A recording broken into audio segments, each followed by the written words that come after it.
اعوذ باللہ من الشیطان الرجیم بسم اللہ الرحمن الرحیم السلام علیکم ورحمۃ اللہ وبرکاتہ۔ 10 محرم کے دن کے 3 کام۔ نمبر 1، توبہ و استغفار کا اہتمام کرنا۔ نبی کریم صلی اللہ علیہ وسلم نے فرمایا، محرم اللہ تعالیٰ کا مہینہ ہے، اس میں ایک دن 10 محرم ایسا ہے جس میں اللہ تعالیٰ نے ایک قوم بنی اسرائیل کی توبہ قبول فرمائی تھی، اور اس دن اللہ تعالیٰ دوسری قوموں کی بھی توبہ قبول فرمائے گا۔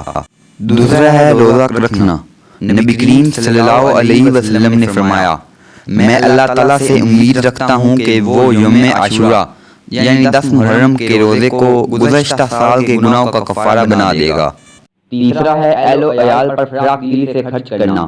نبی کریم صلی اللہ علیہ وسلم نے فرمایا، جو شخص عاشورہ یعنی 10 محرم کے دن اپنے اہل و عیال پر فراق دلی سے خرچ کرے گا، اللہ تعالیٰ اس کے رزق میں سال بھر کی کشادگی عطا فرمائے گا۔ ان تمام باتوں پر عمل کریں تاکہ یہ آپ کے لیے خیر و برکت کا سامان بنے۔